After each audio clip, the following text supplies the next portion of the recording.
How ye? Episode number 1 of the An Stiúideo podcast. Very exciting times. Very exciting. Been waiting to get this going for quite a long time. Jamie is already here. The crack. Ready to get going. Yeah, been waiting to get this started for a really long time. It's kind of just been an idea that's floating around in my head for ages and just wanted to get it started. So basically it's like taking the whole An Stiúideo message and making it more accessible to people, giving them an even wider platform to promote themselves and stuff. Isn't that right, Jamie? That's dead right. Absolutely dead right. So the basic idea of it's a video podcast, obviously, but the basic idea will be that performers will be in here performing and it will all be videoed, but unfortunately because of the coronavirus, we can't have anybody in the studio, so Jamie is joining me over FaceTime this evening. So yeah, basically the guests are going to come in, we're going to talk to them, ask them how they got into their whole music lifestyle and all that, get them to tell them a bit about themselves, and then at the end we get them to play a few tunes, and it's as simple as that, really. It's a bit of crack, it's nothing too serious, it's just a way for artists to promote themselves a bit. Exactly. Music is a wonderful thing and deserves to be shared with people. Anyhow, without further ado, Mr. McIntyre. Hello. How are you doing? I'm alright now. My phone's after falling.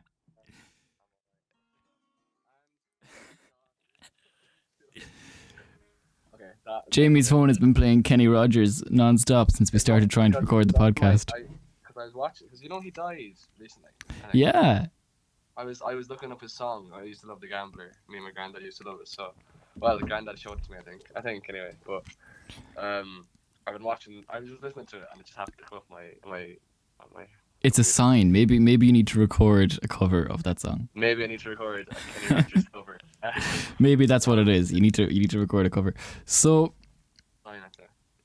Jamie, you are, what age are you now? I'm 18, and you knew that.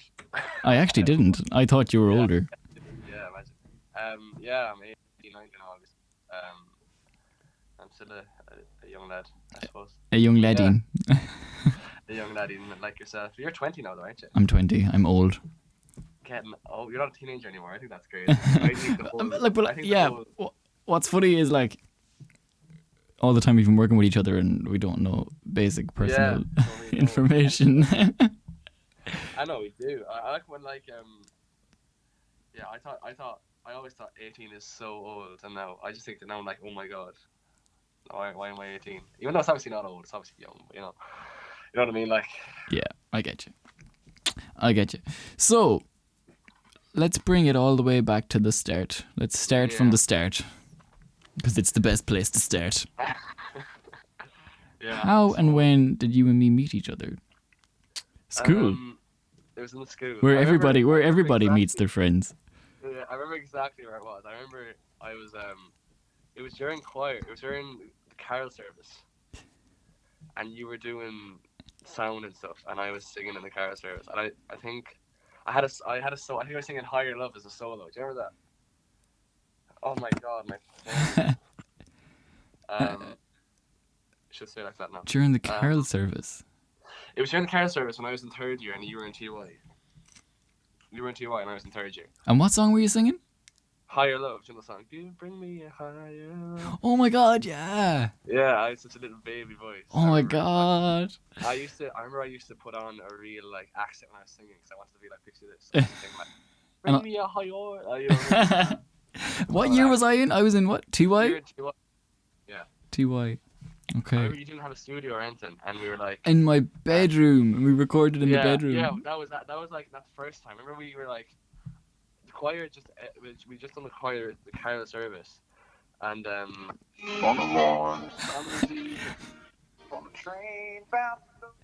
Kenny is mad to get going on Jamie's phone. He's mad.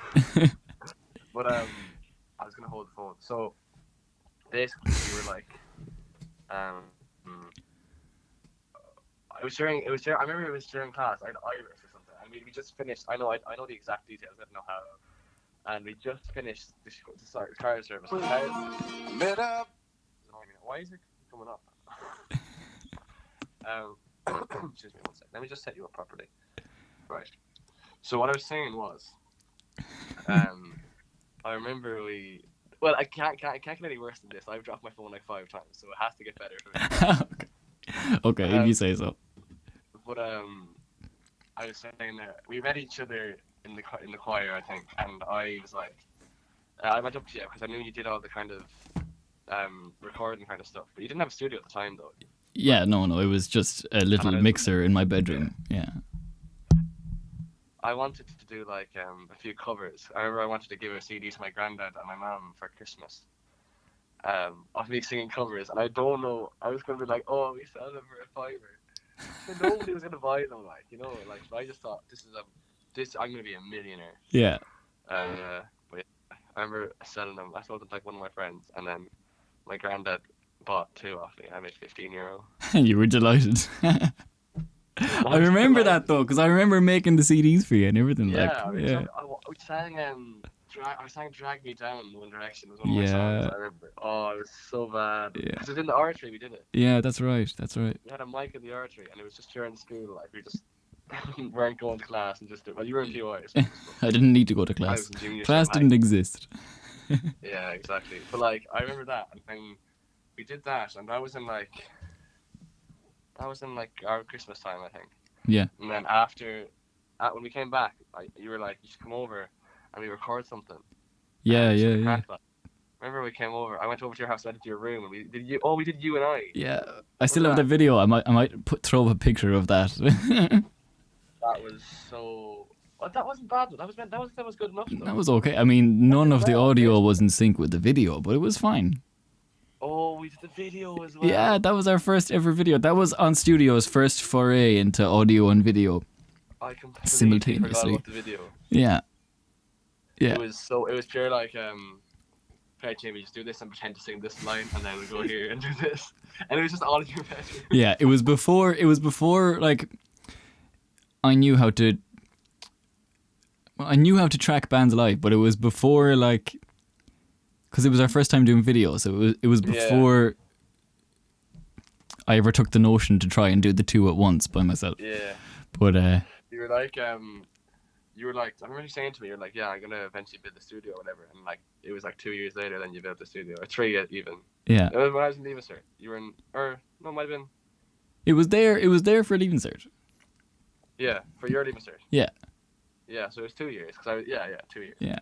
It was funny because everyone was like, "That's not going to happen. That's not going to happen." Yeah, I know. I was like, "Why?" And stop talking now too. Like, yeah, you know. it's like, stop talking out your ass. But it happened, and it's class, and we love it. Yeah, it is definitely. In fairness, like you have also come a long way. In fairness, when you think of like where you started in your bedroom making songs, like, and now you're kind of in the studio. It's kind of cool. Like, it's weird. It's scary. It's scary. But like, even I was looking at a video there the last day of me singing in 3rd year.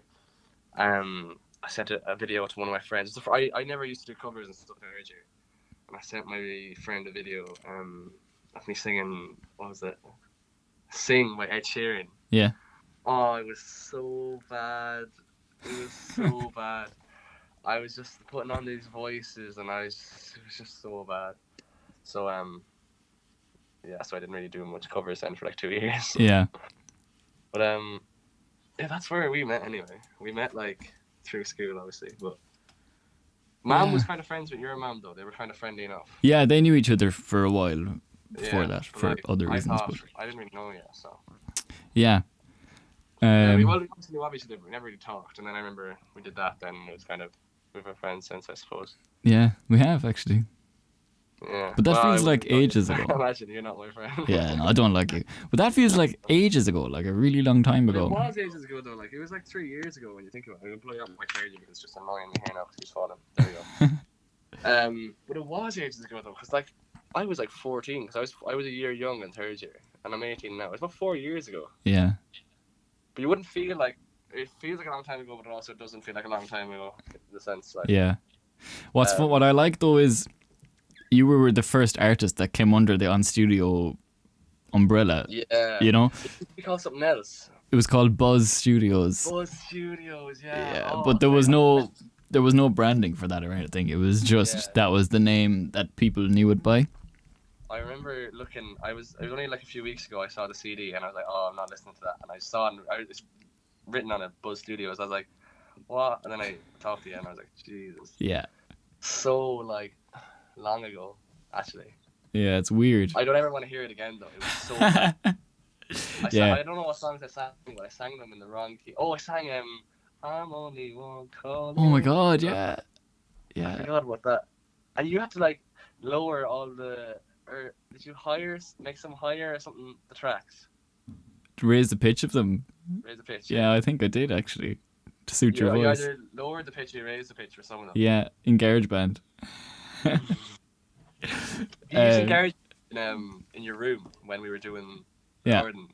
Yeah, I used to have my laptop set up on a little bench, and then that was plugged into a monitor just to make it look better. It was plugged into a monitor, and then I had a keyboard and mouse. But I could have done it all on the laptop, like. But I just wanted it to look the part.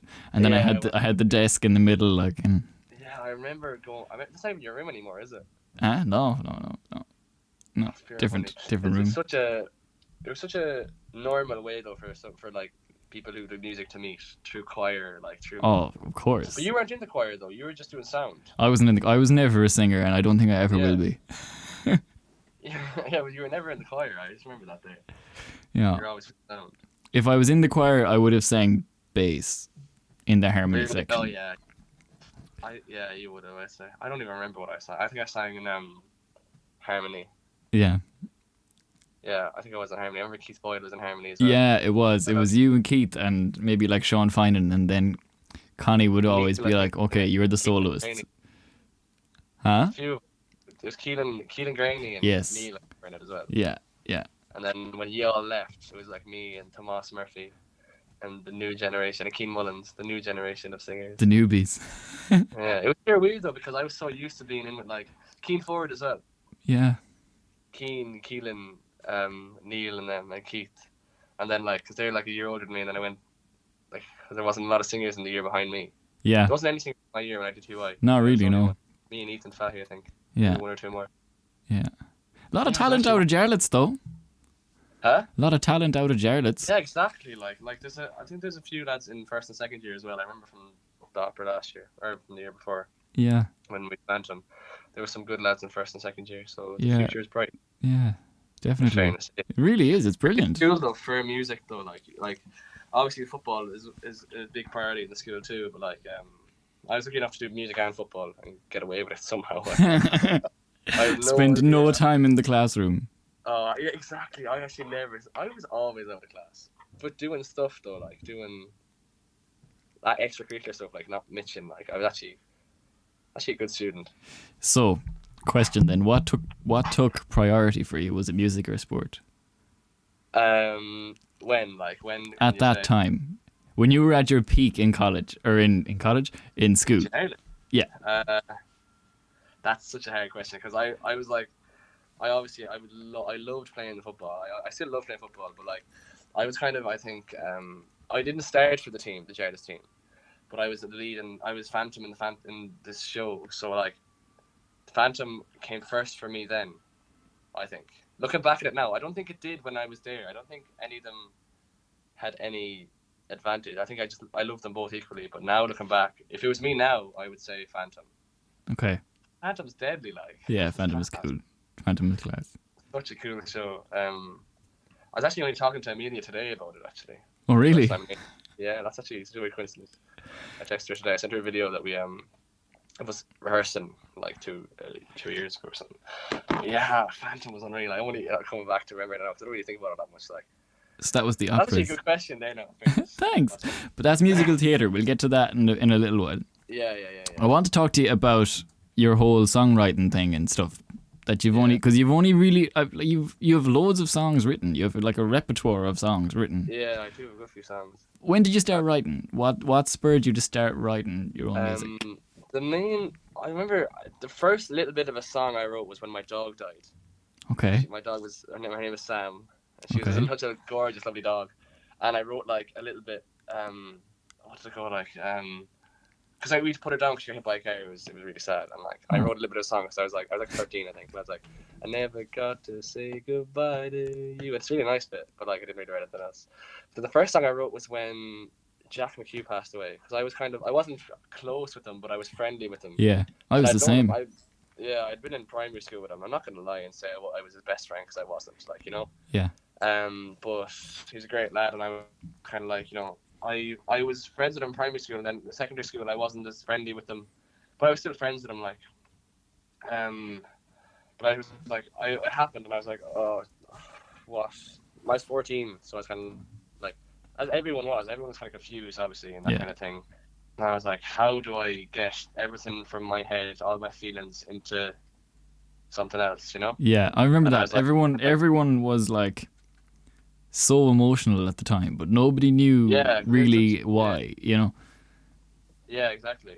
Like especially like, because he was like, a lot of people didn't know him, but they knew he was a nice lad, you know? Yeah.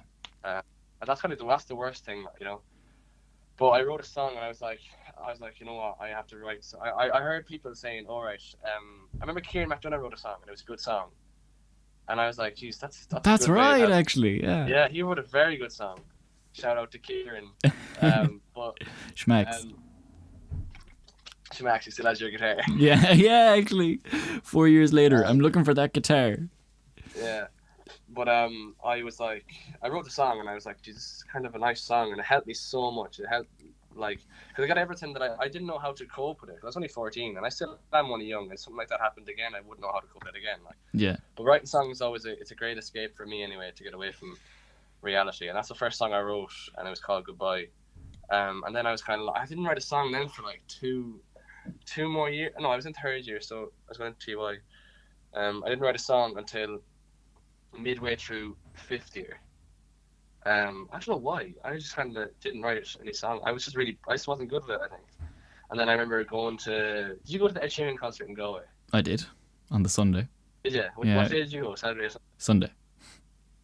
Oh, I went on the Saturday. Mm. It was unreal. Class. I thought it was so deadly. cool. I loved Ed Sheeran. I still do love Ed Sheeran. But I was like, I went, and I remember I was going out with Roisin, my girlfriend. Shout out to Roisin. I'm going out with her about over 2 years now anyway. And at the time we were going out a few months, and she was going on the Sunday, and I was going on the Saturday, and I was like, oh, that's not great, like, but it's fine, whatever. And then I remember Ed Sheeran was singing Perfect, and it was just getting dark, so like the sun was setting, and like you kind of look around. You know when it's not too dark, but like it's like midway. I don't know how to describe it. It was dark. You know? Okay, it was dark. I remember he was singing Perfect, and I was looking around, and I was like, all these couples are hugging each other, and I was like, oh, that's kind of sad. But like I looked around, and Joe Pierce Stadium, like, it's obviously the way it was set up. There was the stage was on the pitch. Yeah. And it was facing out to the big, not the terrace, like the seating. Yeah, stand. yeah, of course, yeah. I remember looking around behind me and seeing all the lights, like, on the back of the phone, like that, and I was like, oh my god, this is class. I want that, like. Yeah, I was like that. I was like, how do I do that? How do I get people to do that to my songs? And Yeah. I didn't have many songs at the time, so I was like, you know what, I have to start writing songs. I have to start, if I'm going to be like Ed Sheeran has his own songs, so I have to write my own songs. So he kind of inspired me to write my own songs, because I just loved him. I loved his songs. I still do love his songs. I think he's the best of our generation. Anyway, I'd say. Do you think? I think so. I obviously idolize him, so I'm biased. And that was the day though I knew. I was like, I know I wanted to do music for the rest of my life. Cool. That's the day I knew. I was like, Jesus, I have to try. I have to do this, because, like, imagine, especially, I know he's obviously not from Galway, but he has a bit of a history with Galway, I think, doesn't he? Yeah. Is his dad from Galway? I don't know, was it his dad or his grandparents or something? Oh, yeah, there's something. Yeah, it's something like there. that. But he busted in Galway when he was younger, didn't he? I think so. He did. He did on Shop Street. Sure, it's so great. And he was in the Roisin. Sorry? He was in the Roisin as well. Yeah. Oh yeah, he was. Someone's after getting in the shower. But I remember when I went busking, I made sure I stood in the spot he did. I was so cringy. That was years ago though, the first time I went busking. But anyway, I looked around seeing all the lights. And I was like, oh my god, that's incredible. Like that, a song can do that to so many people, you know? Yeah. So then I was like, right, I'm going to go home, I'm going to write songs. I'm going to write all these songs, all these songs, all these songs. Yeah, that was the day I knew I just wanted it so much, and I haven't really looked back since. I started writing. I'm writing lots recently, obviously, because I'm just at home doing nothing. Like, but I remember I went home and I wrote "You." Do you know that song? Remember the song? Nights like this, I need you. Yes. I like that one a lot. Yeah. Yeah, you liked it when I played it to you. It's like, Yeah. so hold on to Yes. me, don't let go. That was like a new favorite. Huh? That was like a new favorite. Yeah, it was, because that was such a refreshing. Because all my songs were like, I loved you and you broke my heart, and Yeah. that was really refreshing. Because it was kind of like, so hold on to me. Yeah, it was an upbeat one. Yeah, it was upbeat. For a change. But that's that song, and I wrote another song, but it sounded just like you. So I just picked the best parts of each song and put them into one. As you do. Yeah, and then I never looked back then. But I did. But even after that, though, I didn't write that many songs up until like January 2019, and I started writing a big block of songs. And I wrote like all my main songs I sing now. But yeah, that's how I started writing songs. It was from hurt, and then it got onto from wanting to be the best musician I suppose I could be. So you have to kind of write songs if you're going to go for. You can't just be singing covers. You're not going to really make it singing covers, you know. Yeah, exactly. Yeah. You have your own stuff, I suppose. Well, music is such a personal thing. Like, you know, it's all about expressing emotion, and yeah, exactly. Like you can't really express emotion through covers. Yeah, exactly. Yeah, exactly. You can't really, unless you put your own spin on it. But it's not the same. It's not the same, no.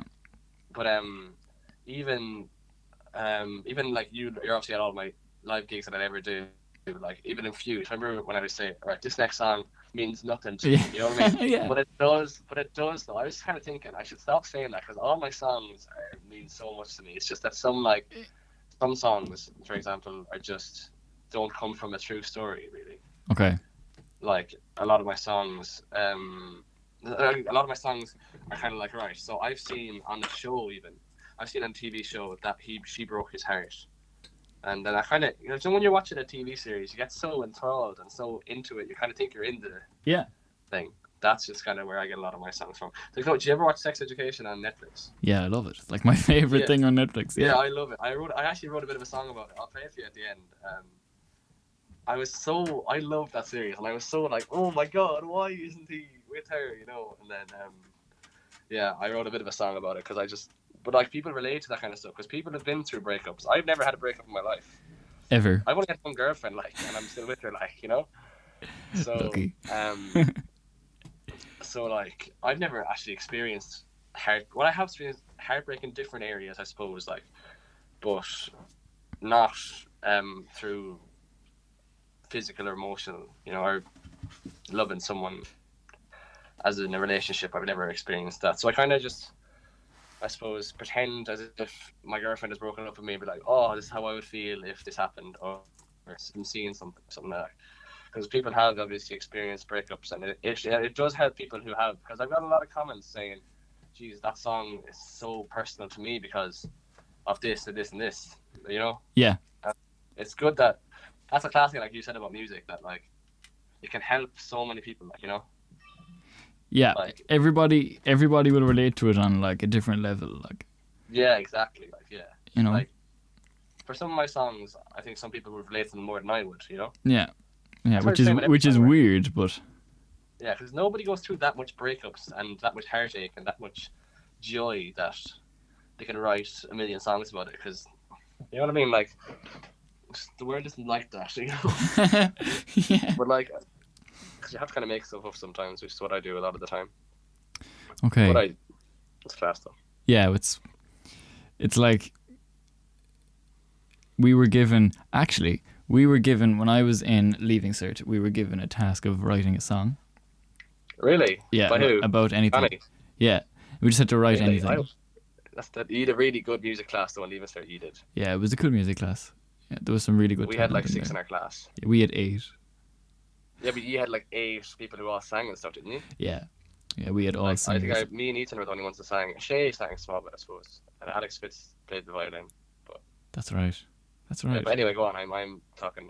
No, you're Go okay. on. No, it's Go just on. because the more names you name, the more it makes me think of like, geez, there's some serious music talent in Jarlath. coming Yeah, out there of actually Jarlath. is. You It's wouldn't class. even think it. Like even over in the Pres and the Mercy, you forget about the Pres and the Mercy as well, and the Tech even. I wouldn't know much about the Tech, but I'm sure there is. Tuam is so good for music. Yeah, Like it always has been. even the O'Donnells there. I was watching their video earlier. I don't know what this thing is in my hand actually. I was watching this thing. For the Oh, I next saw day. their video actually. The two of them. Yeah. Like, they don't even go to school in Tuam, but they're still from Tuam, and they're both class as well. Yeah. You know? Yeah. Just a very musical area, I suppose, historically and stuff with the Saw Doctors and all that kind of stuff. So. Yeah, that's true. Actually, that's true. You brought up the schools. Yeah. The different schools. You One. were saying something there though about your music class. You were writing the song. Oh yeah, no, just because you were on about songwriting, so we got tasked with writing a song, and like they meant nothing to any of us, but it was just pure random, like. Yeah. You know. But it was kind of just to show how difficult it actually is to write a song. Yeah, it is. It's disguisingly difficult. But Yeah. Go on in there. You're saying something about the schools. Yeah, you brought up the schools there, the 4 different schools in Tuam. There was one event that happened, I think it was 2 years ago now, Master the Mic. Oh yeah, I'm trying to forget about them kind of things. That was your, well, outside of the musical theatre part of it, that was your first kind of live performance in front of people, wasn't it? Well, I'd done stuff in live performances, like other places and stuff like that weren't musical theatre, like random. Well, I suppose it would have been one of the first ones. It was I've kind of done your some first school big acts. production, we'll say. Like Exactly. Yeah. It's the first time I ever sang an original song to an audience. Okay, cool. I loved that. It was real X Factor vibe about it. I thought it was deadly. Yeah. Because I went into it with no expectation. I didn't think it passed the first audition because I don't know. I didn't really have a lot of confidence in myself back then. Whereas now I do have a bit more confidence in myself because I hadn't written that many songs back then. Okay. But I only wrote like 3 songs back then, like proper songs. But I remember there going for the audition. It was Julie now who like I would talk to as a friend, like. Yeah. And back then I was like, oh, I don't know how to sing to these people, you know, like she was pure Simon Cowell, but like now I can obviously talk to her, like. Yeah. And Alan, as well. Alan and who is it? David, is it? Yeah. Yeah, the 3 of them. I was like, this is gonna be like a pure like X Factor thing. I'm gonna come in here and they're gonna Pure say serious. Yes, and they're gonna say yes. I know that. And I come in and sang a song. Very good one. We'll email you. And I was like, oh, okay. You're not gonna press the golden buzzer. You know what I mean? Like I thought it'd be like something like that. But No, it wasn't I got very a call then, extravagant. I was ecstatic then that I got into the next bit. It was cool. So just to give a bit of background to people who are listening and stuff, Master the Mic was a competition that was run in Tuam by it was in association with An Stiúideo and one of the hotels here in Tuam. And basically, like An Stiúideo and all that, it was basically to give musicians in and around Tuam and the outskirts of Galway a platform to perform their music. And through the schools, they got a lot of participants, and Jamie was one of them. And Jamie actually ended up winning the competition. Yeah, funny enough. I remember who told me about it actually? It was my younger sister that told me about it. Really? She was like 6 at the time. And she came home from school. I think they must have given them to the primary schools, I'd say, I presume. Okay. Or she might have seen a poster or something. She was like, she asked me if I could do it, and I said, "Can do what?" Because I was like, "This is my 6-year-old sister. How does she know about these kind of things?" Yeah. She's like, "You're gonna do the show. That's the show." And they must have given them something in primary school. I think she gave me something. Yeah, there was leaflets done up. Yeah, and I was like, "Oh, that's kind of cool." And I saw the thing, the whole recording Brendan Murray and thing, even though I never got to do that. Funnily enough. Oh yeah, jeez, I forgot about that. Actually, I never done that. But I have to have words with Brendan. Yeah, imagine. It's been so long now though. And then what was the other thing? The prize pot was like €1,000 as well. That's right. That was bad. And a record deal. Yeah, and a record deal that I already did with you anyway. Yeah. The record deal was with An Stiúideo, so then Yeah. Jamie had kind of got that already, so it was just like, We were friends by that stage, like, so yeah. I was kind of. I mean, I think you told me to enter it too, though. I think you like said you should do this as well. I think.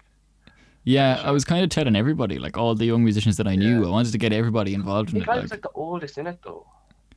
yeah, you I were. had to be 16, and Yeah. it was an under-18s competition. Yeah, Well, maybe I think there was a girl who came from Galway. I think might have been older than me. yeah. And there's a girl from Glenamaddie. She might have been older than me too. That's right, actually. Yeah, I remember that. Yeah, I was one of the older ones, though. Anyway, I remember getting through the first week, and I was like, oh my god, I got through the first week, and I was really like happy about it, obviously. And then I never expected to win, by the way. I never expected, because I remember when I got to the final, I was like, Jesus, I am lucky to be here. Like, I don't know why, because I didn't, as I said, believe in myself as much as I would now. I didn't have confidence like I would now. And it was back in a time where, like, Joe, when you're in like fifth year, and everyone's like, oh, singing isn't cool. You know what I mean? Like, Yeah. everyone kind of, If you're not playing football, you're not cool. Yeah. yeah, exactly. Like, well, that was more third year, I suppose. Like, what are you doing singing? That's so not cool. You know what I mean? Like, Yeah. But then when you get to leaving certain stuff, kind of like, oh, I just wouldn't mind being able to sing, you know? Yeah. Because you can't, like, it's not the same. It's different skill to football, I suppose. Obviously, I have massive respect for football as well. 'Cause I've played football all my life, but Yeah. it's different. It's something different, and people, especially in Irish kind of teenagers, don't like being different. Everything has to be everyone has the same haircut, everyone has wears the same clothes. You know, if someone buys a pair of Nike shoes that are popular, everyone buys them. You know what I mean? Yeah. That's Like the thing sheep. I found great about college. I've kind of branched out so much music-wise, but getting out of secondary school. Yeah. What was the topic there? Master the mic. Yeah. I remember But it's getting okay. to the It's okay because we can move it on. Yeah, I remember getting to the Because final, and I was really nervous because I think we sang 2 songs to the final. 2 songs. yeah, to there the was 2 final. songs. Yeah. Yeah, and I remember the main people that went to watch me anyway were my grandparents. Can you see me there now? It's this poor connection. Can you see me? Yeah, no, I can see you. Alright, sorry. My grandparents, my family, obviously, mum, dad, Molly, and Finn, and then Roisin and Roisin's mum and sister, and her granny as well. And I'd never met Roisin's mum properly before that, so I remember I used to always get them the food they brought out. The wedding. They got them. And then my family, I was queued out from the start. So I knew I had to be good to them as well. But they were great. They've done nothing as well. Like my family have always supported me anyway. But it's great to have Roisin's family like that too being behind me as well, because it's a great thing to have, because they could so easily be like, oh, you're not one of, you know what I mean, you're not one of us. But they've been so open and warm and loving to me ever since I've been with Roisin, I suppose. So it's great to have their support as well, you know. Yeah. Not just have one family. But anyway, that's nothing to do with Master Mike. I'm so bad, but you know I'm so bad for that. Yeah, yeah. I really shouldn't have brought you on this podcast. No, because this one's going to be like 7 hours long. No, people were excited for this. People who are still here watching here now. Yeah. After like an hour. Fair play. I'm a real fan. No, people were when I told people that you were going to be the first one on it, they were excited. Yeah, kind of cool. What? Oh yeah, you mentioned college, and you mentioned how it's helped you broaden out your whole musical career. Yeah. One big thing that's happened in your musical career was, of course, your gig in the Mal Theatre in June. Yeah. That was huge. Oh, that was class. Oh, I remember we were just in the studio, and we were like, you were just like, we should put on a gig. Yeah, we were here. We were in this room, right? Yeah, here. we were. Yeah, and you were like, we should put on a gig, and I was like, oh, it's like in a pub or something, is it? And you're like, in and out, and I was like, I hear Owen now. That's a bit daft. Yeah, the Mal hadn't been used for a while before that as well. It was kind of just like there was nothing going on. There was kind of a lull in tune. Like. Yeah, I remember you saying that to me. And yeah. I was like, I hear Owen now. Cop on there now. We record this. Then I was like, I kind of thought about it. I was like, that'd be absolutely class. And then it's so cool how it went from just a little fun idea to a reality. I thought that was class. Tell me about it from start to finish in terms of the whole experience for you being whatever age you were at the time. Yeah. So I was actually remember I'd never played with Luke or Cormac before. That's I right. obviously known Luke. You didn't have a band, like. No, I didn't have a band behind me or anything. It was just me and the guitar, and I kind of hadn't done anything like that before. And I remember you were like, "Yeah, we can do this. We can do this. And we can have people supporting." And straight away we knew the two people that were supporting. I was like, "Well, Connor O'Donnell is a good friend of mine," and I was like, "He's definitely singing on it because he's good as well." Like so. Then you were like, "Ellen Kane is really good, so let's put her in." And I had never heard her, and then I listened to her, and I was like, she's unreal. Like, Yeah. but she is. They're two unreal, and I'm so grateful that they jumped on board as well. You know. Yeah, they're brilliant. They're two brilliant artists. They're probably going to have a Yeah, podcast episode as well, actually, just because Yeah, they're excellent. Yeah, Connor would be a great one to do a podcast with. He's a gas. He's so funny, man. The stuff he comes out with, like. Yeah, he's so mad, in fairness. But we were kind of like, all right, we were kind of planning it out in the sense like we were kind of half going to do it and half not. We were kind of planning it out, and we were like, what would we do for this and this and this, and what would it cost, and like would we break even and stuff like that. Yeah. Like and I can put my hand on my heart and say I didn't give a SH1T about any money I made. I did not want to. I didn't care about the money. I was like, if I break even, I don't care. And my dad and my mum were the same. They're like, yeah, it doesn't matter. I didn't care about making money. I just wanted to sing all my original songs to an audience. Yeah. And I still to this day don't care about the money. And thankfully we sold it out, which was unreal. Like it was pretty cool. But I remember we were practicing. You were like, Cormac can play the guitar, and I was like, does Cormac play the guitar? So I was like, did he play the guitar? And then you were like, yeah, he's been playing the guitar for ages. And I was like, really? I was thinking, oh, he's not going to be great because I never heard him. Like, and then like he came up and he was like, no, man. I was like, oh my god. He was like a little hidden gem. Yeah. Yeah, he was like, yeah, like I never seen him play before, and I hadn't really talked to Cormac before either because he was in your year, he was a year above, and I never really talked to him. I used to play rugby with his younger brother, Eoin, but I didn't really talk to Cormac really. But yeah. I talked to Luke because Luke had been in my year since first year, and he was in my music class and stuff, so I'd always talk to Luke, but never really played with them. I remember then we were like, here, do you want to just try and practice and see what we sound like singing these songs? And they're all my originals. And then I remember it was Girl Next Door we sang, and I'll never ever forget the feeling of when Cormac started shredding on the guitar. Yeah, like, it was class. And I was like, oh my god, this is unreal. Yeah.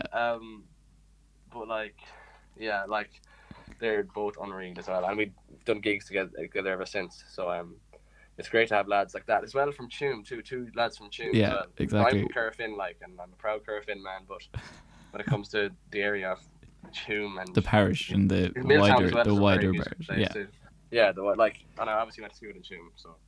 But I'm Corofin till I die, obviously. But like, you know what I mean? Yeah, they were top class from the start. Like we took it seriously, but we didn't at the same time. We had to laugh, we had to crack. Yeah.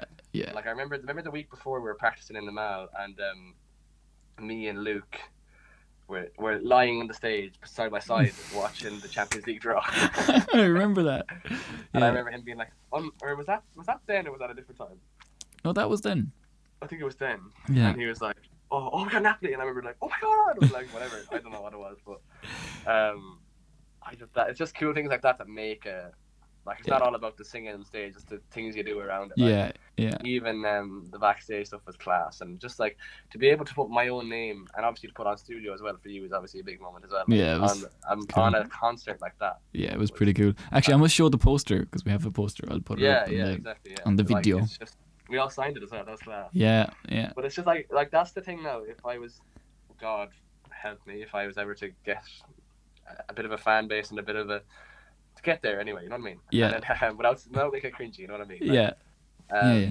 It'd be I'd always refer to the Mall. That's where I got everything kind of got kickstarted there because that's when I was like, Jesus, we could do this. Yeah, that was because that was like when we were talking about it at the very, very start, like all the months ago. I was like, okay, it's an idea, and I like. Part of me was like, this isn't going to work. Yeah. And another part of me was like, how many people do we know that will come to this? Like, you know what I mean? Like, yeah, exactly. And it was the planning of it, and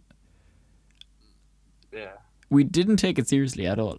Yeah, I don't think we really did. I think we were just kind of playing it by ear, I suppose. We were getting things done, but we weren't taken anything too seriously. I think when we take things seriously, we don't get anything done. Because we've tried to take things seriously before and we haven't. And then let's just say I was messing, like, here, we just record this. And we record a first take single, you know what I mean? Yeah, and it comes out crap. Yeah. Yeah. Production-wise for that show and everything, like, that was... Yeah, it was For me, class. that was huge. That was because that was, again, you were the first artist on the An Stiúideo thing, so this Yeah. was another part of your journey with An Stiúideo, Yeah. you know? Exactly, yeah. So we wanted to give you the best experience possible. Yeah. So it was like you got in-ears and you had crazy Yeah, stuff. that was Like class. I felt so professional. it I was, remember, like, it's obviously great doing them kind of things, and like, if you're not doing it with friends, I think, or like people that you like, I think it'll be a worse experience. Like, we obviously at that point we'd been friends for about 3 years, yeah, and we've been through a bit of music and stuff, and we're kind of like, you know what, like, I was doing it with you, and I was like, all right, I know I trust Owen to do this at this time, and you're like, yeah, I trust Jamie to do this, and you know what I mean? Yeah. Like, we're clued into each other now at this point. So it was great to have like you there that I knew that, like, say if it was someone that was doing the lights that was set or something for the Mal or for any theatre, I don't know them like I know you, you know what I mean? I'm like, Yeah. I know Owen wants me to do this, and I know Owen wants me to have this hit and this here, you know, and Yeah. I know that he knows that I want to have this at this time, you know. yeah. So the relationship is there, like, Yeah, like that. You wouldn't even think it matters, but it really does when it comes to things like that. yeah, Especially when you, like, if we weren't getting on at all and we're trying to do something like that, it'll fall apart, like. completely. Because I'm like, screw him, he's not doing this right, so why should I? You know what I mean? Like, Yeah, and you'd be the completely. same. You're like, oh, he's acting the arse now. Yeah. I'm just gonna. You know Probably what I mean? you probably wouldn't be on the podcast. Yeah, I probably wouldn't be on the An Stiúideo at all. yeah. But yeah, we're lucky we did have a good relationship. We do have a good relationship. But Yeah. it was good. It was one of the best nights of my life. Yeah, it was And very, the it was week after I class. turned 18 as well. So I remember I was like, my life has just started. You know, I'm 18 now. Everything's just kicked off. It's great. Everything. I'm set for life now.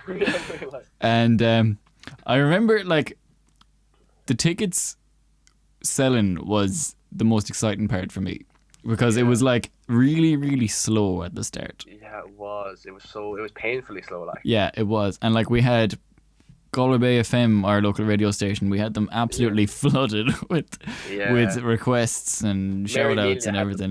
Yeah, she did. She did. So the Mal holds 220 or so seats, right? Yeah. So we printed 220 tickets. That's excluding that's seating excluding the area taken up by the engineers and stuff. Yeah. And I just remember thinking, like, are we really going to get 220 people in here? Like, Yeah. and then it was just, there was like 2 or 3 days before the gig and the tickets just shot up. Like, Yeah. it was mad. Yeah. It was a lot of it, in fairness, was down to Roisin did a lot of work with that. Yeah?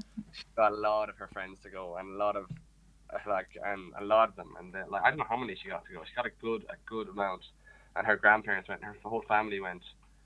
But like, same with my mum. My mum and dad did a lot of work for that as well. And like, granddad came, like all my grandparents came.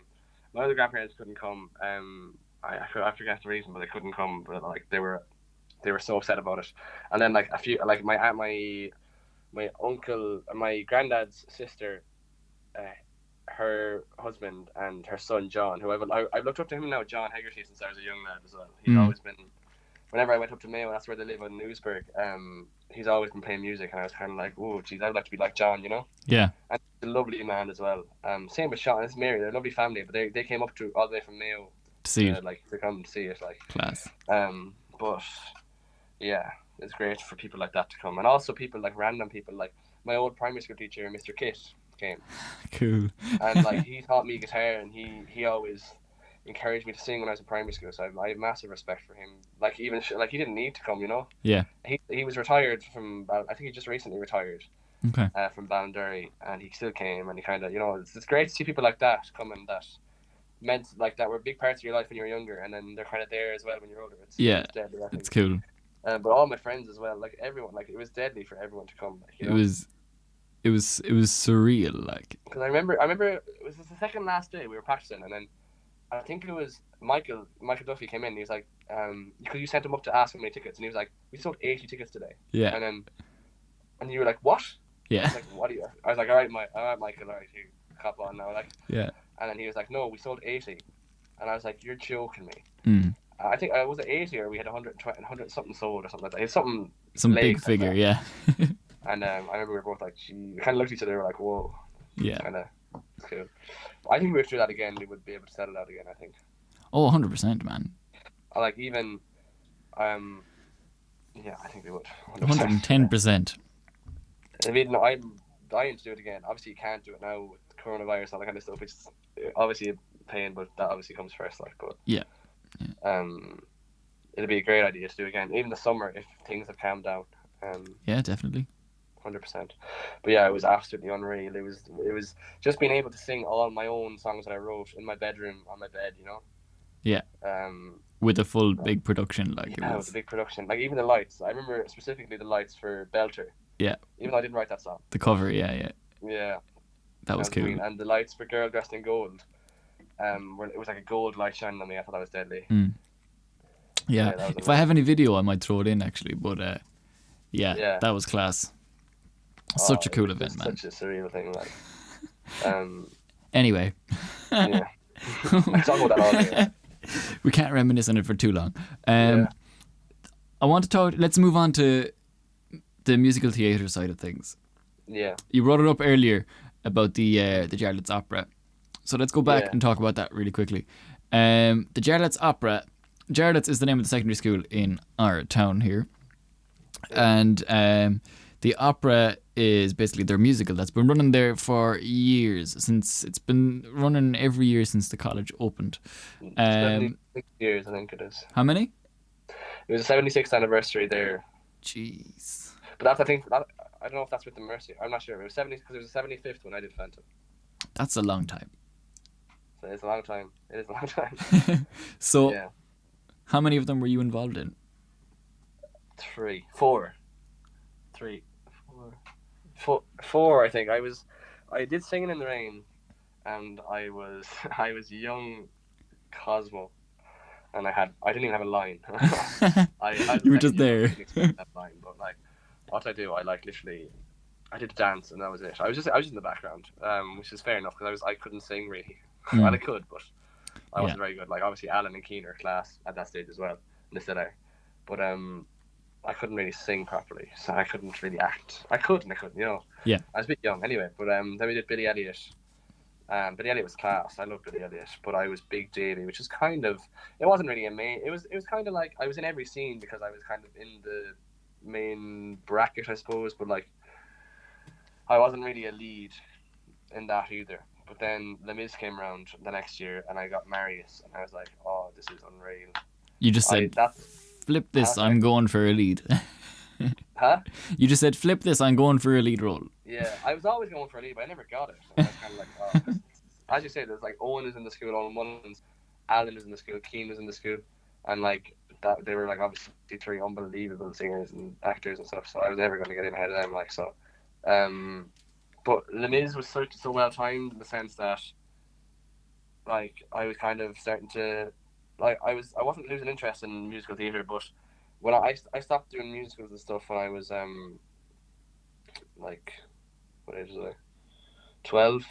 I'd just done Moonboy actually, funnily enough. That's right, I forgot about that. Yeah, I forgot about it too, and I'm reminded by people that I don't want to remember it. I completely forgot about that. Yeah, but that was when I kind of stopped around then, and then I kind of fell out of love with it, I suppose, in musical theatre. Not that I fell out of love with it, but it wasn't on my mind really. I wasn't kind of thinking, oh, this is good. Like when Miss Burke said, we're doing Les Mis, and I was like, what's that? Like, why can't we do something like that I knew? And then I realized, then I watched Les Mis, and I was like, what? This is insane. Like, you don't realize it's such a once in a lifetime thing for some people today, a part in Les Mis. Yeah. And especially the lead. And I remember me, Anna Walsh, who played Eponine, and Emma Power, who played Cassette. We were 3 of us were very good friends at the time. We still are friends. We were really, really close at the time, the 3 of us. And I remember the 3 of us I got Marius, she got Eponine, one of them got Eponine, one of them got Cassette, and I was like, this is like, Because we could work then, or we could practice if we were friends, you know. Yeah. And it wasn't awkward when we took kissing one another and all that kind of stuff because we were spending a lot of time together anyway. So Mm. it was deadly. Yeah, it was class. So that was Les Mis. Yeah. And was that your last one? No, I did Phantom after that. Oh, you did Phantom. That's right. You played Phantom, Yeah. did you not? Yeah. Yeah, Jesus, Phantom's a pretty different. Phantom. I was like, once again, I was like, why are we doing this Phantom thing? I didn't know it. I was like, oh, like, you know what I mean? Yeah. Then I watched it and I was like, oh my god, I have the chance to play the Phantom of the Opera in the 75th anniversary of the Jarlath's Opera. Yeah. And that was a serious show, like. Oh, it's the one that, like, them two shows are probably two of the biggest shows in the world. Yeah. And we did them in a little town in Galway. Yeah. You know what I mean? But we had such talent. Like, once again, it comes down to the schools and like even the Prez show. The show last year in the Prez back to the 80s was unbelievable. It was. Yeah, it was really good. I'm obviously biased, but it was a really good show. Yeah, it was really, really good. And like they're all girls playing parts of males and stuff, and they still pulled it off, which was insane. Yeah. Every single character was perfect. And the same with Jarlath's Opera last year that I got to go and see. The We Will Rock You. Really good. That's again. right. Yeah, that was good. Yeah, but like Phantom was just different level. Like I think I won best something, and the Gums Awards. It's over there. I don't really know what it was. Best leading role, I think. Okay. Because I got nominated for two, but I don't know which one I won, to be honest. But Okay. it was such an honor because I remember even Alan came back to help me from London. Alan, because he'd always played Phantom before. That's right. He was a great help to me when I played Phantom because he kind of showed me. Right, he'd done it before, so you're kind of like, yeah, you need to do this and this and this, and it kind of helped me. Because it's such a hard character to play, like you wouldn't even think it. Yeah. But it is such a hard nut to crack of a role, you know. Yeah, shout out to Alan Kelly. Ronan helping me out, and Ronan, and Connie, and like, you know, it was great to. The whole team there is just class. Yeah, it's class, and even Miss Hurley and John Duggan as well. Yeah. Did the costumes and stuff, and they got it down to a T. It was just perfection. And same with Les Mis. Les Mis was perfection as well. And even last year with the We Will Rock You, when I went to see it, the costumes and everything, it was really, really cool. Yeah. Because it's such a different show compared to the two other shows, but they still nailed it. But I remember it's just being so surreal that I remember because the shows go so fast, I didn't realize like.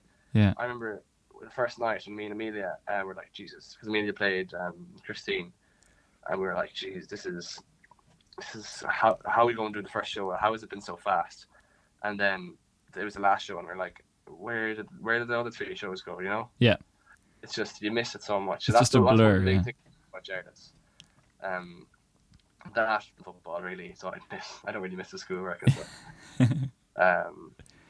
Miss Mr. Blake. And Mr. Donald Blake and Carl Leonard. I actually do. Some men.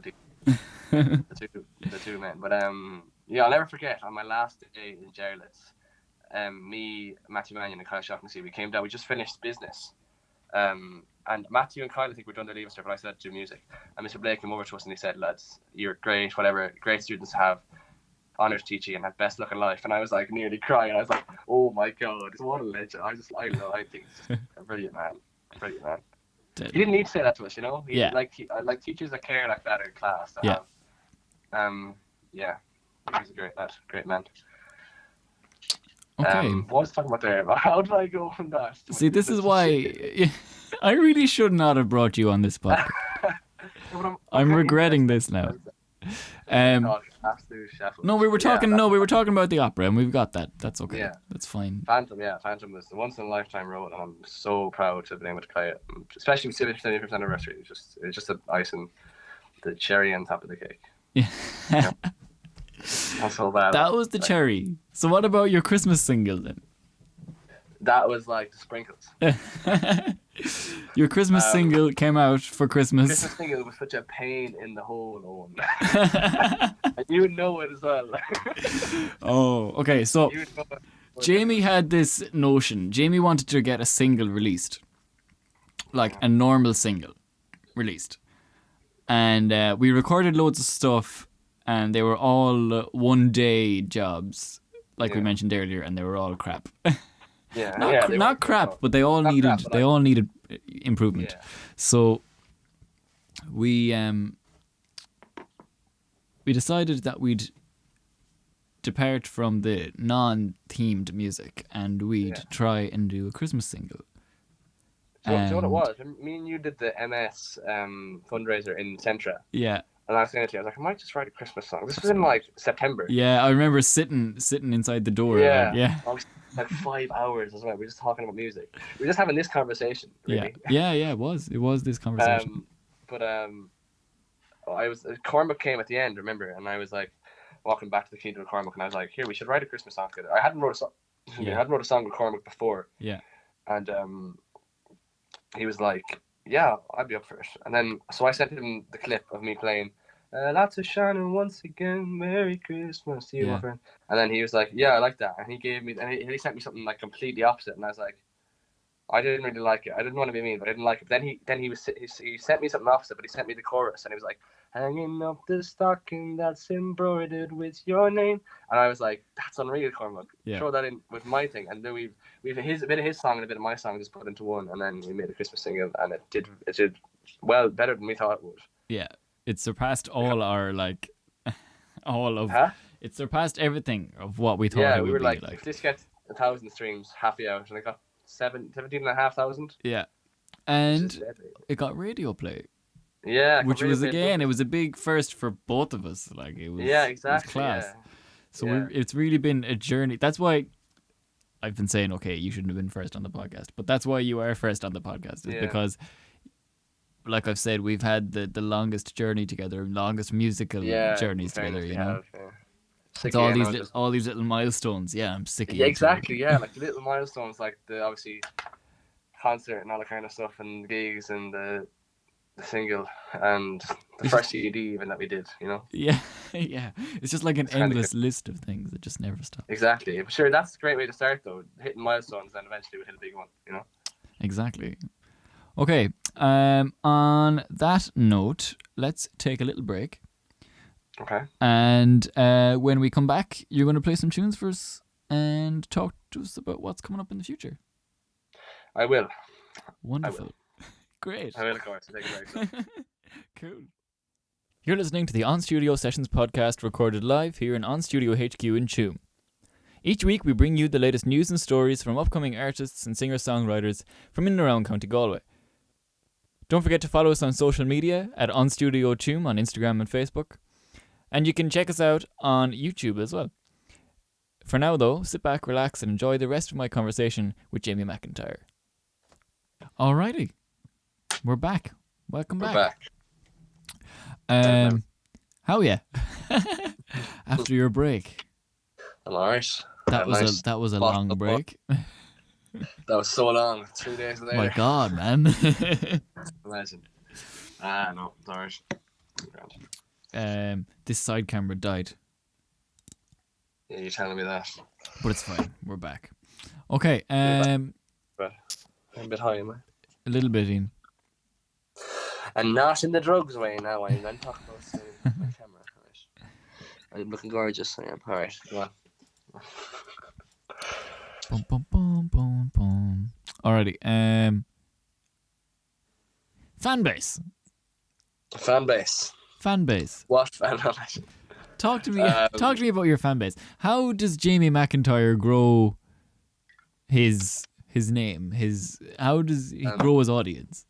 I suppose the first thing I ever did to try to create a fan base, in the sense, is what everyone does who sings, kind of makes the Jamie McIntyre music, or on Instagram. Yeah, that's the first thing I did. I did that on Facebook in like 2000. I was in TY, so 2017ish, I think. And I got 500 or 600 followers on it. But then Facebook, for me, I didn't really use it as much, so I stopped uploading there, and I kind of stopped. I made an Instagram too, but I only had like 20 followers. Okay. So I thought, I'm not gonna keep this up. I'll just leave it. And I quit for ages. And then when I finished, around a year and a half ago, like midway through the leaving cert, I said, you know what? Why am I not doing what I love and having an Instagram page or anything? So I set up the Instagram page again, and I'm at 1,000. At the time I was at like 20 followers, as I said, and then I just kind of advertised it in a sense. I kind of just pushed it, and a lot of my friends got behind it and stuff like that. And I'm up at like 1,700 followers now, so it's not Okay. bad. Yeah. I'm plucking away at it. But then Instagram was always my first. Like a lot of fans on Instagram are kind of like not really fans. They are fans, but they're kind of like, oh, I know Jamie from school. I might as well follow him. You know what I mean? Friends and friends of friends. Yeah, and exactly. all that. Like I'm Jamie's auntie. I better follow him. You know what I mean? That kind of stuff. Yeah. But so what I only really started doing it this year. It was my New Year's resolution. Funny enough, I started TikTok. So TikTok. Wonderful. I started TikTok, and I was like, for a few weeks I was skeptical. I was like, people are gonna think that I'm a bit strange. I think that's what I thought. But like TikTok is such a massive platform. I don't know if you've heard of Gary V. Have you? No. He's like this entrepreneur, and he's like, if you want something, you gotta do this. You gotta do this. You gotta do this. You know what I mean? Okay. Yeah. He's that kind of guy. And he was like on about artists and TikTok. If I was an artist, I would do TikTok, and like it helps grow stuff. And I was like, no, it doesn't. Like usually when I see someone singing on TikTok, I would watch for a second and I keep going because a lot of people are on TikTok for the funny stuff, you know. Yeah. But I just said, you know what, I'll try it and I'll see how it goes. So I set up the TikTok in January the 5th. Made 3 videos, put them up of me singing. I think it was 2 covers and 1 original. And I was singing them anyway, made the videos, and then one of them got like 30,000 views. My 3rd video, and I was like, what? I've made it. I'm famous. You know what I mean? TikTok famous, yeah. TikTok famous, yeah. TikTok famous, check. But like anyway, yeah, I did that, and I was like, Jesus, this TikTok thing could work. So I did that. I started that in January, and then now it's March the 20-something. Is it? What is it? What day is it? 26th of March, and I currently have 5,400 followers on it. Gee. So it's really taken off. Another one of my videos got 90,000 views, and another one got 40,000 ish. A lot of them got kind of 10,000 and stuff, and it skyrocketed me anyway. In comparison to what I had no fans. I had no real fans. I did have some fans, obviously. Of course, everyone does. But I had no real people that I didn't know that listened to my music. A lot of people that listen to my stuff on Instagram knew me. Yeah. And with TikTok, like you don't have I didn't tell anyone of my friends that I was doing TikTok because I was kind of embarrassed to start. Didn't tell them. I didn't want them to go follow me or anything. Even though Luke Higgins followed me, he was the first one to follow me. He's one of my friends. And yeah, I just kind of started putting up videos, and then it got up to I'm up on 5,400 followers now. So it's class that I have a fan base of that many people now over on TikTok, because it's really helped my music. It's kind of given me a lot more confidence anyway as well, being like able to release stuff that I mightn't like but people do like, you know. Yeah. It's kind of cool in that sense. I remember waking up one morning and looking at my phone, actually. I think I told you this before, and seeing Megan Trainor, the singer, had actually followed me. Yeah. And I was like, oh my, because she's like, she's the other side of the world. And she's a massive, she had like 4-something million followers on it. And I just only followed 26 at the time, and I was one of them. And I was like, why are you following me? Like, what are you doing? I was in bed when you rang me that time, and I was like, oh my God. I was like, Megan Trainor, what do you want? What do you want? Megan Some Trainor, manager, like. Yeah, Megan Trainor followed me. Don't care. But don't care. Yeah, she followed me anyway. I was like, wow. But shout out to Megan Trainor. Shout out to Megan Trainor, who definitely will listen to the whole video, like 100%. She's a big Jamie McIntyre fan. Yeah. Long time fan. Yeah. But TikTok's such a great platform. It can be such a positive platform. I think for musicians anyway. Yeah. Really positive platform. It's really helped me with a lot of music, and it's kind of given me fans, which I never really properly had proper fans. Like I do live streams over on TikTok. Most nights now because of the coronavirus, obviously, but I usually do it once a week, and people are in there and like, oh my God, I love your music, and I'm kind of like, whoa, really? Yeah. Like you know, because they're actual fans. Yeah. The people you don't know, and even like I've read through some of the comments on the videos and stuff, and they're like, well, I don't know you at all, but it's so cool. It's actually it's really like, really I remember cool. I had like it's starting to go up now more. I had 50 people in my live stream last night or the night before, and they were all like randomers. Sorry? They were all randomers, like. Yeah, all random people. A few people, obviously Roisin and Hannah, her friend were in it, and Hannah McHugh were in it. A few people that I talked to, and friends with, like, but random people coming in saying, "Oh my God, I'm from here. I love your music." Like this girl who always comes in is from Nebraska. Like, where is Nebraska? Like, you know, and she's always there. Huh? She's always there. Yeah, she's in a lot. She's in a lot. Like, there's a girl from Australia that always coming in. There's a few from Newcastle. I only know because I said in the comments, it's like, "Is anyone, where are you from? I'd love to know where you're from." Where my music being listened to, and it was over all around the place. A lot of it is in Ireland now, in fairness. But like not Galway, like random parts. Like there's Clare, and people ask, "Do you like Laois?" I'm like, "I've never been to Laois. I love Laois." Meads, a lot of random places, like, and it's class because it's like it gives you the kind of sense of, wow, people don't have to know me to like my music, you know? Yeah. It's kind of cool. And a lot of people are commenting like, "Oh, this has really got me feeling this kind of way, and this, I love the song because of this." Yeah. And it's just deadly, like. And I remember I brought up the idea the last night of if I was to do a concert like I did in the Mall again, would any of you go? And I got like 30 thumbs up saying, "Oh my God, yes, I would go. I live in Donegal, but I would go. I live in Kerry, but I would try let my mum bring me." You know what I mean? Like. Yeah. Yeah, it's class to be able to have fans, to be able to have people that actually Tour? enjoy my music. Question mark. Huh? Tour? Exactly. Not yet. I think not yet. But like, yeah, like there's a girl who always asks me to go to Waterford. A few random places around Ireland. Like, you know, it's just class to have. That's pretty cool. That's really cool. Yeah. It really has been a journey for you, hasn't it? Yeah, but I'm nowhere near. I'm only starting. Like, you know. The cliche, I'm only getting started. That's what I'm saying. So much has happened so quickly, like. Yeah. And you're still so young, like.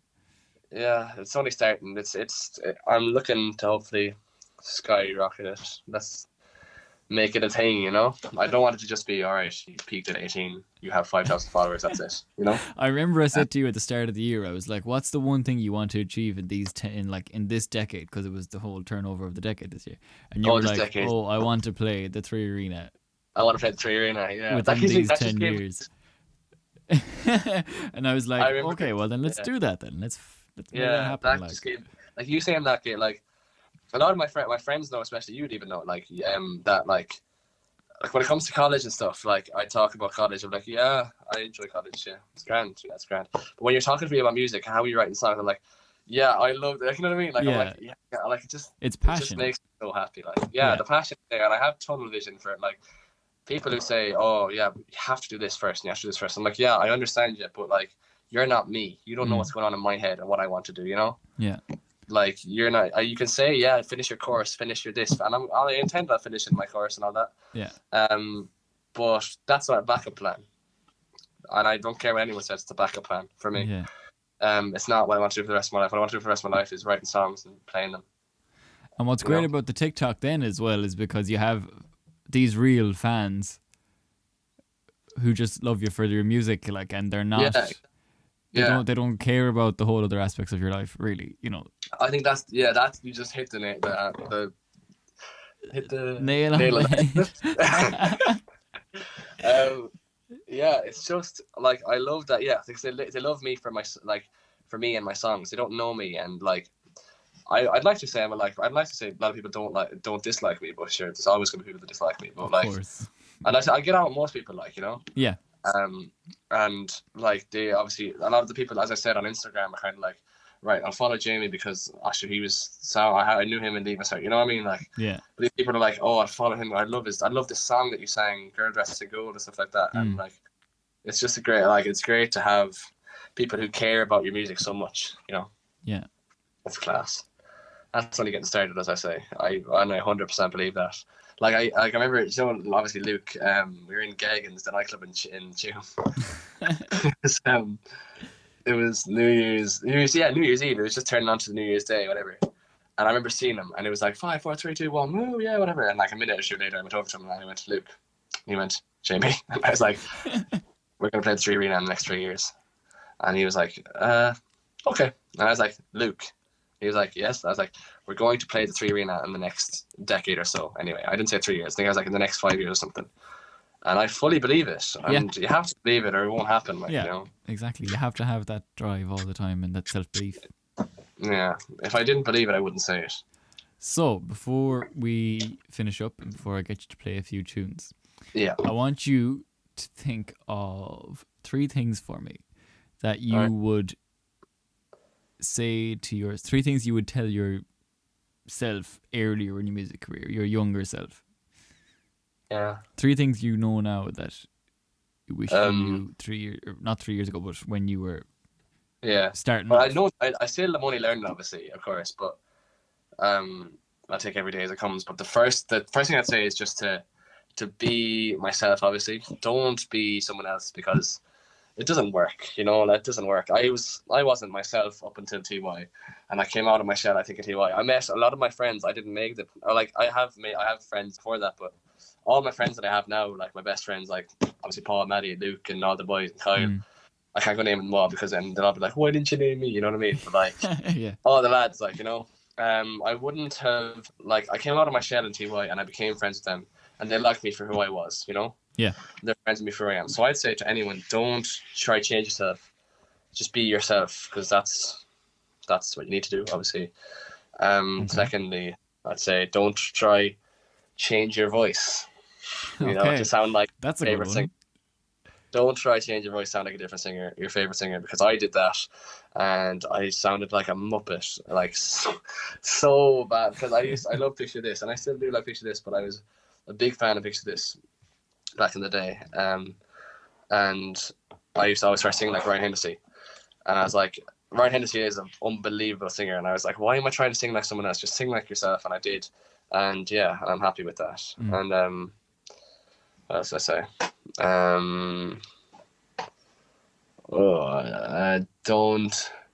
Don't take life too seriously. Okay. That's such a fact. I don't like, anyone who knows me, you definitely know that I don't take Yeah. life seriously at all. Excuse me. Don't take it too seriously, because it's obviously, don't want to get too deep on that kind of stuff, but it's only one long road and you have to make the most of it, and that's what I'm trying to make the most of it at a young age, to try and have a platform for when I'm a bit older and stuff like that, Cool. And I'd rather die happy than die having regrets, True. And that's true with everyone. Like, yes, they're the 3 things I'd say to myself, because I wasn't all those things. I never really did take life too seriously, but yeah, especially for people in like exam years and stuff. Yeah. I didn't study lots, and I got my course, and it's just, I suppose I shouldn't say that either. 'Cause They're lucky now, man, because they don't have to do the orals or anything now because of the yeah, I orals. know. Actually, in fairness, I did a lot of work for the orals. Yeah, but I'm nowhere near where I want to be yet, music wise. I'm not. That's why I'm nowhere near where I want to be. Neither of us are, man. Yeah, I'm only starting. Yeah, exactly. That's the exciting thing, though. Like, it's building now a small bit, over on TikTok especially. Yeah. It's building up, and it's a great thing to see. Just to watch every day, see how many more followers you have, and who said what in your comments in the videos and stuff like that. It's a great thing to see. Excuse me. Okay then.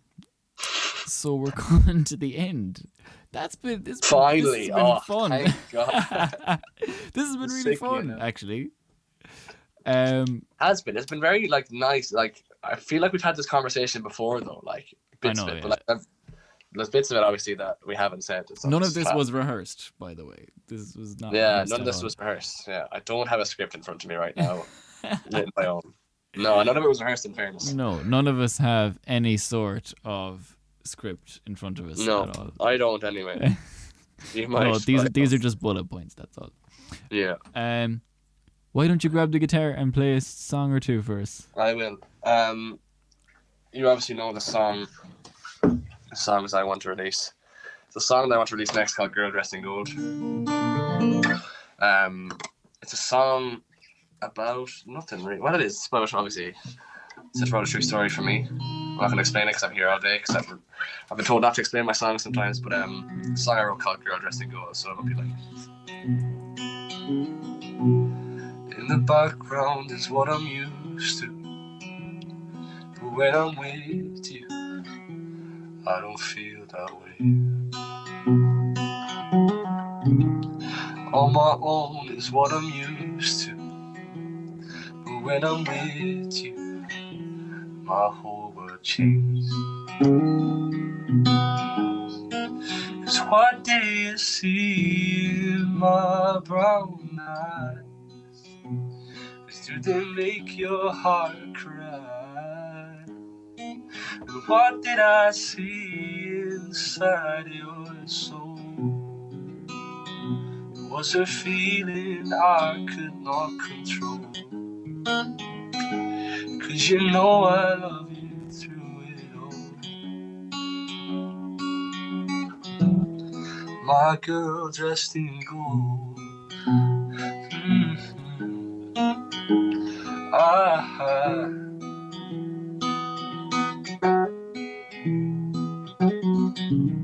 counting tears is what I'm used to. But when I'm with you, love is all that counts. I love the way you so awkwardly stare at the camera while I say facing fears is what I'm used to. But when I'm with you, we work it out. My shot won't be in this anyway, so it doesn't matter. What? You won't be able to see me anyway. Oh, fair enough, sorry. So what did I see in your blue eyes? 'Cause you know they make my heart cry. And what did I see inside your soul? It was a feeling I could not control. 'Cause you know I love you through it all. And you know sometimes it's hard for me to say that I love you, that I need you. And you know sometimes I can't get the words out when I see you, 'cause I am speechless.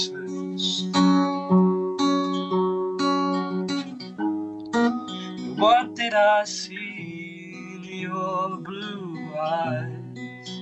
'Cause you know they make my heart cry.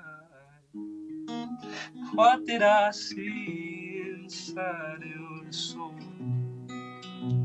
It was a feeling I could not control. 'Cause you know I love you through it all. My girl dressed in gold.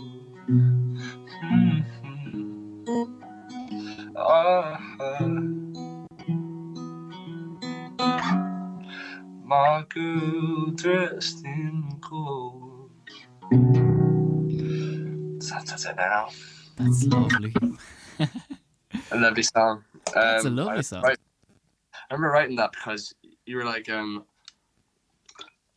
before we did the show in the mail, and you're like, right, we need one more original, Jamie. And I was like, oh. So then I wrote an original. I wrote the rest of this. I finished this. All I had was, in the background is what I'm used to. When I'm with you, I don't feel that way. That's all I had, and I just wrote the rest of it in like a week. Yeah, out of pure necessity. Yeah. Huh? Out of just pure necessity, like you just needed a song. That to be probably one of my best songs, I think. That's not the next single, is it? No. It is, yeah. It is. Yeah. We've recorded it. We've recorded so many songs. I just wanted to make sure. Yeah, I know. So there it is. Spoiler alert. The new single. Yeah. And we talked in the middle of it. We had to find a way to record it first, but yeah. It'll be alright. It'll be fine. We get out soon. I hope. I hope so. But yeah, that's all I have to offer, I think. Anyway. I believe you're going live on Instagram now. Not right now as you're listening to the podcast, but now. No, at like 10 o'clock. It's what is it now? It's in like 5 minutes. Yeah, 5 minutes. 10 o'clock. TikTok. That's where I prefer going live there, to be honest, because I just get random people in saying. Or live on TikTok, yeah. I like your stuff. Yeah, exactly. Cool. It's different. Cool. Well, Jamie. Oh. Ow. I felt that. I felt that too, and I wish I didn't. Go on. All right. Thanks a million. Thanks for having me. Thanks for coming in and sharing your whole story with us. Coming into my bedroom and talking to myself. That's what it seems like. Everyone downstairs is like, why is Jamie upstairs talking to himself? That's what I want this to be, though. I want it to be... It's A chat, completely informal. Like, I'm just going to Yeah. sit here and listen, and I want you to tell me what's going on. Yeah, exactly. The plan for the rest of the podcast is to have more music than talking, so it'll be more like half an hour Yeah. of music. But just because of time constraints and the fact that we're doing this over the internet, Yeah, exactly. it was Why did easier it for us lag to as much as talk it did? more. Yeah. The only thing I will apologize for is the quality of the guitar and stuff coming through the. Yeah, Phone. probably isn't great because Can't it's do not much face. about that, but Yeah, sure. We have better things coming anyway soon. Where's my capo gone? I don't know. The It's one, on the the new guitar. one, the new one that you got recently. The new one's here. I used the old one there. All right, Yeah, it's Jamie. been a pleasure talking to Mr. Amelia. It's Thank been you very much. It's been For having me. I'm looking forward to seeing that. journey. Yeah. Huh? It's been a journey. It actually has, for sure. It's only starting. Like I keep saying, it's only starting. There's a long way to go yet. Exactly. Many more memories and things we can look back on, I'd say, in 2 years, you know? Exactly. Exciting That's times. what it's all about. All right, Jamie. Anyway, sure, I'll let you go. All right, cool. Thanks a million. Talk to you later. Good luck. Okay. That was Jamie McIntyre, young man from Corofin, who he's completely made it in the scene in Tuam, and he's just starting to break into the music scene in Galway. Lovely lad, real genuine lad, and it's fair to say he's been on a fair old musical journey for himself, and he's only 18. So yeah, loads more to come from the podcast over the next couple of weeks and stuff. I'm hoping to do one once a week every Friday, and get loads of local artists and musicians and engineers and producers and get them all in to have a chat and stuff. But yeah, thanks for joining us. I hope you enjoyed it. Hope it wasn't too long, and yeah, see you soon.